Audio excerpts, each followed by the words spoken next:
Sim, mas a Telefônica foi encampada também, não foi? Posterior a CE. Foi depois da CE. Após, anos após a CE. Alguns anos, 2, 3 anos após. E em 59, a CE foi encampada dia 13 de maio de 1959. Este ano estamos fazendo, portanto, 40 anos exatos da encampação. Dia 13 de maio, com 40 anos. Agora 13 de maio? 13 de maio próximo, 13 de maio próximo, 40 anos da encampação. O jornal vai ser em cima, então. Ah, isso aí. O decreto de encampação da empresa foi uma coisa belíssima. A empresa, o governo do Estado, o engenheiro Brizola, baixou o decreto encampando, desapropriando os bens da empresa, caçando a concessão, como concessionário do serviço de energia do Estado, encampava a empresa, e como a lei determinava que a encampação fosse feita, a desapropriação fosse feita em dinheiro e em moeda corrente, o engenheiro Brizola, à vista do tombamento já feito, depositou em juízo a importância de um cruzeiro como indenização pelos bens da empresa. A empresa, claro, se conformou, foi ao judiciário e o judiciário deu ganho de causa ao governo do Estado. Considerou que foi justo, foi legal a encampação pelo governo do Estado. Lamentavelmente, logo após a chamada Revolução de 64, que foi, na realidade, foi o golpe militar de 1964, logo após o golpe militar de 64, os militares determinaram, então, o governador Nilo Meneghetti, no seu segundo governo, já em 65, determinaram que fizesse uma negociação, que foi uma negociata com a empresa americana, indenizando a empresa dos bens desapropriados em Porto Alegre e em Pelotas. A Light de Pelotas entrou também. E eu, pelo valor escriturado, que a empresa apresentou. Os americanos foram pagos, então? Não, estão sendo. Até hoje. Que coube a CE, eles foram magnânimos. Eles disseram, não, a CE não precisa nos pagar tudo agora. Tem 40 anos para pagar, né? Mas só que tem que pagar em dólar e ajuda de mercado. Então 40 anos. Esse contrato vai terminar, a CE vai terminar de pagar em 2005. 1965 até 2005, o contrato está vigente. A CE está pagando em dólar e a juros, com juros de mercado. Mas deve ser uma ninharia também. Não é tão ninharia porque é juros sobre juros. Juros tem, né? A parcela vai deduzida depois de juros sobre o restante. Juros e em dólar. Agora com a desvalorização, né? Então já viu, né? Para onde vai. Subiu o dólar. Esse um dos aspectos. Aí começou o sucateamento da empresa. Tem muita gente que pensa que a CE foi sucateada agora. Não, isso veio de longa data. A empresa, os americanos jamais perderam de vista esse FIDE, que é o setor de energia elétrica em qualquer lugar, não é só no Brasil, qualquer país do mundo. Então, em 65 houve isso.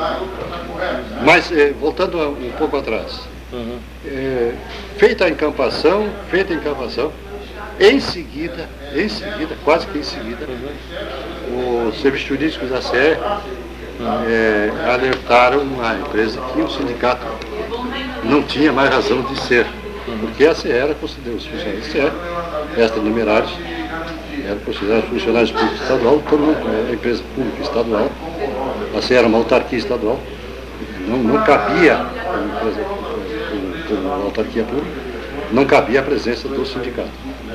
Era ilegal a presença. Como é que o Noé via o sindicato? O engenheiro Noé vinha com bons olhos, só que o engenheiro Noé não estava mais na empresa. Não estava mais, a presidência já era, na época, era o engenheiro Albano Mirândola. Engenheiro Mirândola. Mas o engenheiro Albano Mirândola se inovou no parecer dos serviços jurídicos da CE, cujo chefe era o doutor Arno Schilling, de que descabia, não mas o Noé respeitava o sindicato? Sim, sempre respeitava.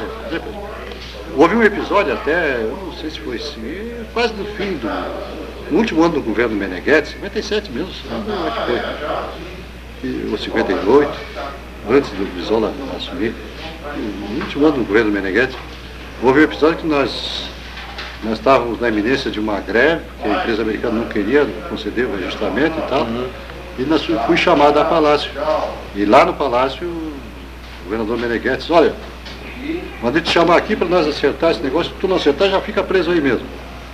Aí o chefe da Casa Civil, o doutor Adair Moraes, disse, não, capesão, nós temos aí uma solução, aí está o doutor Noé na sala, diz, ô capesão, o problema é o seguinte, nós temos uma solução para o problema de vocês. Disse, o que é, doutor Noé? Diz, olha, nós sabe que nós fornecemos energia, sim, sei, fornece energia para a empresa americana. Então é o seguinte, se a empresa americana não quiser pagar o reajustamento do salário de vocês, nós pagamos. Você garante, nós pagamos. E botamos em cima da tarifa da energia que vendemos para eles. Sim. Mas foi um santo remédio. No dia seguinte a empresa americana mandou nos chamar dizendo que ia pagar o aumento. Não queria ficar na mão, claro. Então o engenheiro não é, a esse respeito, né, nós trabalhávamos mais ou menos paralelo. Mas, voltando ao fato do posto de incampação. Então, suscitou a primeira coisa.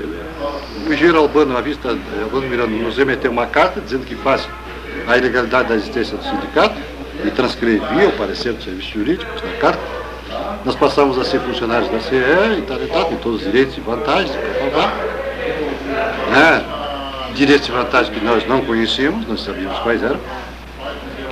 E que o sindicato era considerado, a atividade do sindicato era considerada ilegal. E mandou suspender o desconto das mensalidades sindicais.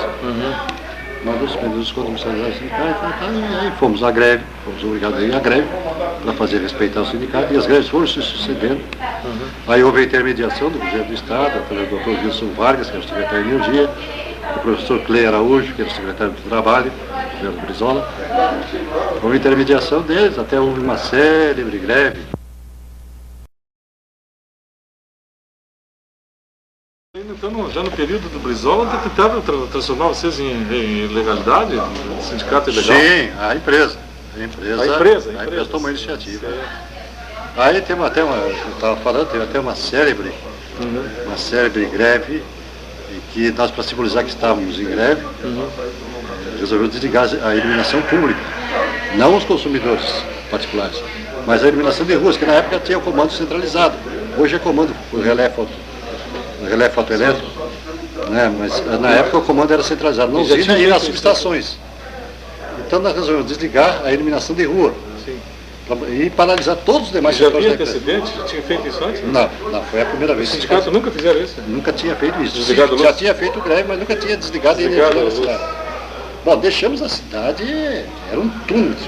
Mas para se certificar de que somente a luz de rua ia ser desligada, o Dr. Wilson Vargas, que é o secretário de Energia, mais o deputado Sereno, na época deputado Sereno Chese, que é o líder do partido do governo na Assembleia Legislativa, mais outras autoridades, o secretário de Trabalho, o professor Clei Araújo, compareceram. Era o Coisa Norberto, né? Não, não lembro, era Domingos Espolidoro, alguém assim. O Cândido nunca chegou a ser presidente da Assembleia. Nunca chegou a ser? Não, nunca chegou a ser. Mas aí essas autoridades, para se certificar que não ia desligar só a iluminação, comparecendo na usina, no ato que eu ia desligar. E até saiu em primeira página, então da última hora, eu botando a mão na chave e desligando a iluminação de ruas. Isso me valeu no processo, essa foto está está na mão no processo que resultou depois, na tentativa do serviço jurídico da CE, de terminar com o sindicato através da justiça. E foi anexada esta foto, saiu na primeira página do jornal Última Hora. Já não temos acesso, não temos essa foto? E está com o meu advogado. Você está com o doutor Vitor Nunes, que é o advogado. Por sinal, eu tenho o primeiro volume em casa, vou devolver para ele, que às vezes pega o segundo volume, amanhã ou depois. É interessante isso. Não, é histórica. E aí essa foto me valeu, inclusive. Mas nem que eu boto uma outra foto em cima dela, né? Claro. Pode fazer. Interessante. Mas aí ele foi feito, desligamento foi tal, e aí o governador Brizola baixou uma portaria, né, porque o serviço da SE tinha ingressado com uma ação na justiça, para que uma ação declaratória combinatória, porque a Justiça declarasse ilegal a existência do sindicato no âmbito da CE. E combinava uma pena, uma multa de de 1 milhão de cruzeiros por dia, caso o sindicato persistisse na sua atividade. Não teve sucesso. A ação foi contestada, o seu juiz da CE perdeu a ação, o juiz considerou que não cabia ação, você é carecedora de ação, mas o processo continuava. Então o governador Brizola baixou uma portaria dizendo que a CE deveria respeitar o sindicato, proceder ao desconto nas sanidades, e o sindicato permaneceria em suas atividades legais no âmbito da CE até que a Justiça se manifestasse a respeito sobre o assunto, em instância final. Isso durou para sempre, né? Nessa época, quantos associados tinha sindicato mais ou menos? Bom, aí já estava perto dos 1.000 associados. E aí foi no crescendo. Logo em seguida, nós nos juntamos, nesse processo de luta, nós nos juntamos à Associação dos Funcionários da CE, na época era dirigida pelo Valmir Gomes de Mello, logo em seguida... A associação era mais antiga que o sindicato? Não, o sindicato era mais antigo. Mas a associação tinha caráter mais beneficente, mais assim, sim, né, social, assistencial, social. E, tanto que o presidente de honra era o engenheiro Albano Miranda, diretor da Mas na época militavam na associação companheiros como o Nasson, o Bastian. Militava quem? No sindicato? Na associação. A associação. O Antônio Bastian, o Nasson, e outros companheiros, muitos outros companheiros. O Ayala, depois de ti, ele foi uma vez, o Ayala foi presidente do sindicato, né? Nunca foi. O Ayala nunca foi presidente do sindicato? Nunca foi. Sempre foi secretário do sindicato. Sempre foi secretário do sindicato. Então aquele período todo que houve de perseguição aí, foi consequência ele andar junto comigo. Estava na diretoria, estava contigo. Estava comigo na diretoria. Aliás, todas as prisões, quase todas as prisões, só fiz exceção de 2 ou 3, ele esteve presente. Sim. Mas eu tive mais vezes preso ele, porque tinha outras atividades também, né, como dirigente do Movimento dos Agricultores Sem Terra. Tu agitava, hein? Hoje tu estaria na moda. Hoje eu estaria plenamente na moda. Tu te avançou demais no tempo? É que eu era, estava muito avançado no tempo. Realmente estava.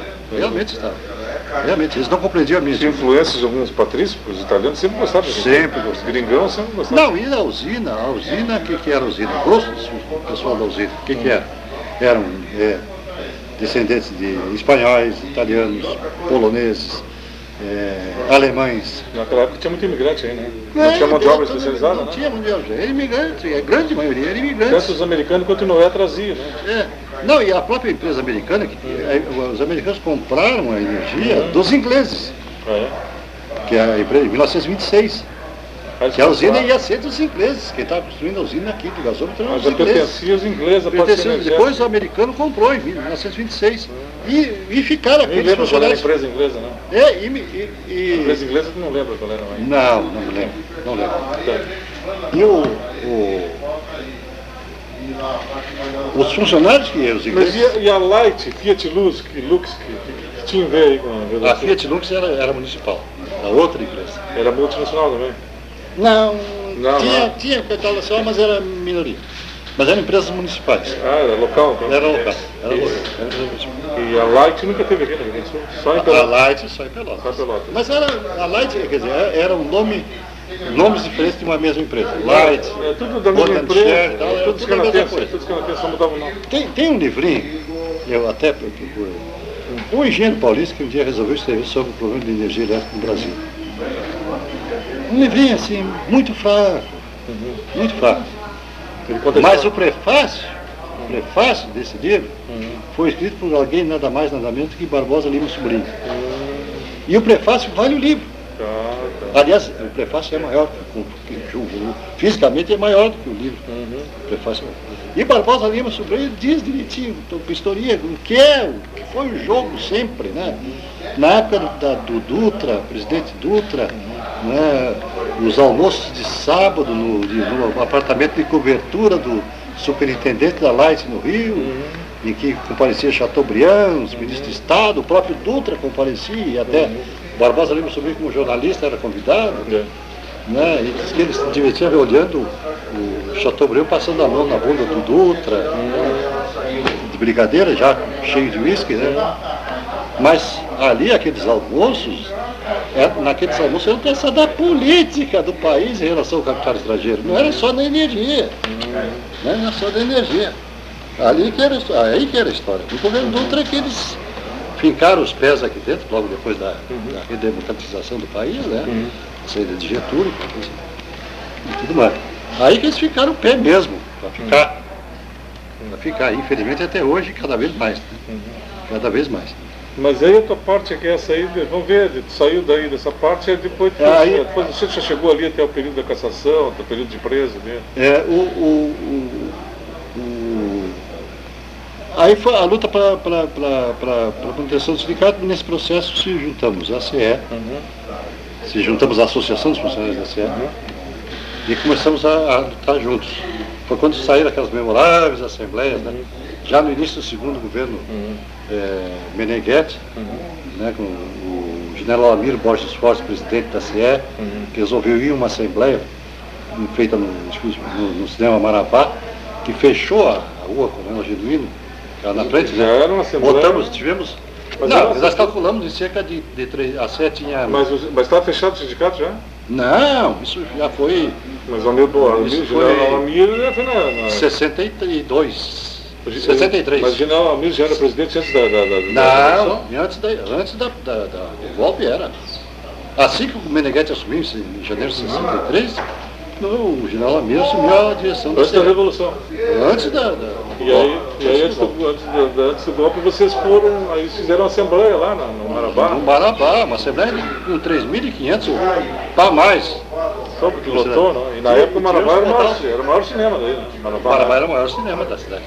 Tivemos que botar alto-falantes no saguão. E ali onde funciona o Senac hoje? Fora, porque do lado de fora do cinema estava lotado de gente, então rompeu a rua. A Coronel Genuíno ali. É onde está o Senac hoje, né? Hoje está o Senac hoje. Exato. Ali, mas o general Amir foi lá, resolveu ir à Assembleia. Depois como presidente da CE, ele foi lá. Resolveu ir para explicar por que ele não podia dar o ajustamento, o aumento pedido. Então, foi um curso que nós tiramos de lá em segurança, porque até cuspiram mesmo. A gente saiu de lá, sob vaia. Que ano foi isso? 63? Início de 63. Início de 63. Estava servindo na companhia de guarda, né? Ah, é? Vivia fazendo alarme lá de madrugada. Em boa companhia. Em boa companhia. Não, tinha outros, tinha Pachali, tinha tudo violento lá. Tudo foi para o alto comando, altos cargos. Né? Altos cargos.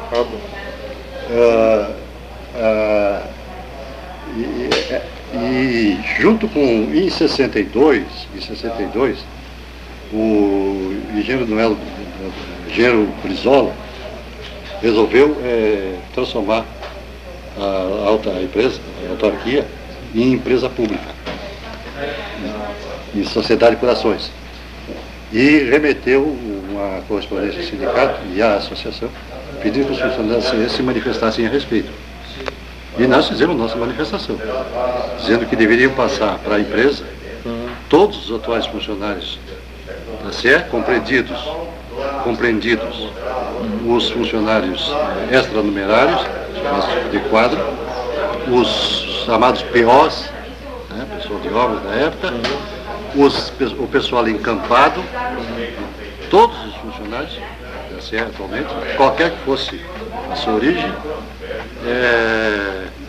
em igualdade de direitos e deveres. Ficou bem claro. Só que o engenheiro Leonel Brizola incumbiu o doutor Arno Chile de fazer a redação do projeto que foi a Assembleia. E na época eu tive que ir para o Rio para assumir o conselho administrativo do IAPFESP. Eu tinha sido eleito como representante dos empregados no conselho de administração do IAPFESP, que o conselho de administração era quem dirigia mesmo o instituto. Então eu fui para o Rio e quando eu voltei, encontrei a Lei 4.136, que resultou naquele projeto, a Lei 4.136 com o artigo 12 com aquela redação truncada, nada clara, que deu margem a que a CE passasse a conceder os direitos e vantagens de acordo com seus interesses.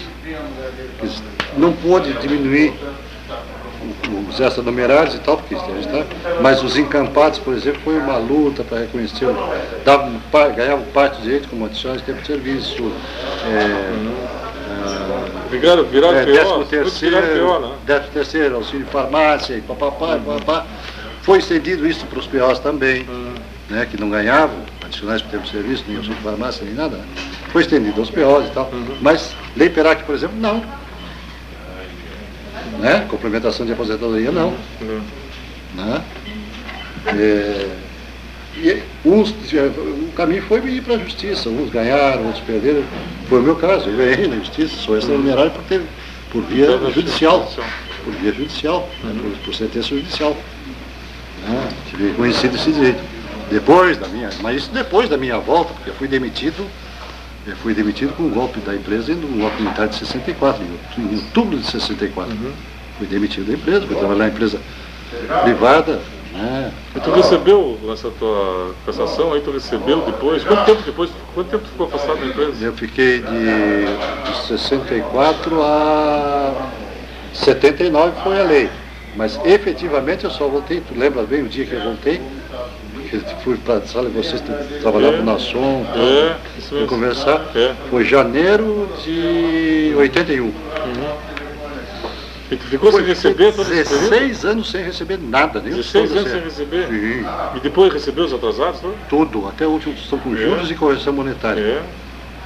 Com juros foi por decisão do projeto passado na Assembleia. A saúde não foi afetada por esse período ainda? Foi, claro.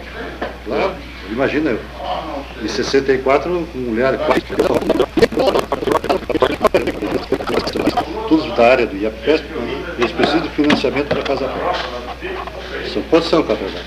São 38, e botava em cima no canto, autorizo, Jango. E como é que sobreviveu? Nunca nessas listas entrou meu nome, nunca botei meu nome. Nunca botei meu nome. Depois da Caixa Econômica, quando abriu a Caixa Econômica, Rafael Pérez Borges, o presidente, teve funcionários, um grupo de funcionários que eram vinculados à associação, você foi procurar e disse, eu preciso fazer a reforma da minha casa, quanto é que precisa? 800. Tá, e tu? Eu preciso fazer uma casa aí de 1 milhão. Tu e tal. Aí chamei a secretária, bate um ofício aí do Estado, doutor Rafael Pérez Borges, na Caixa Econômica Federal, está solicitando financiamento nas condições da carteira hipotecária da Caixa Federal de 1.500.000 cruzeiros para os funcionários abaixo relacionados. O nome Beltrano foi concedido na hora. E eu nunca pedi para mim.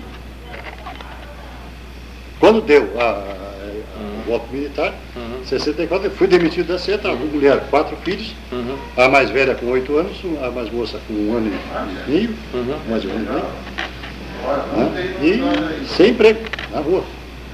E eles sentiram, os filhos se refletiu na história, na vida deles? Evidente. Esse filho que faleceu, até o fim da vida dele, sempre foi uma criança problemática, exatamente pelo problema. Esse militar, hein? Esse militar, pelo tratamento, trabalhando no Serviço de Proteção ao Voo da FAB. Ele não teve problemas neurológicos. Ele era sargento lá? Não, tenente. Tenente? Ele teve problemas neurológicos até o fim da vida. Foi traumatizado? O trauma foi violento. E como é que sobrevivia nesse período? Fazendo de tudo. A minha mulher vendia roupa, sapato, perfumes, e eu consertava eletrodomésticos, fazia reforma de instalações elétricas. O que aparecia de serviço eu fazia, quando não estava preso. Sim. Porque as prisões passaram a se suceder, né? Volta e meia... Eles ficavam sempre perseguindo.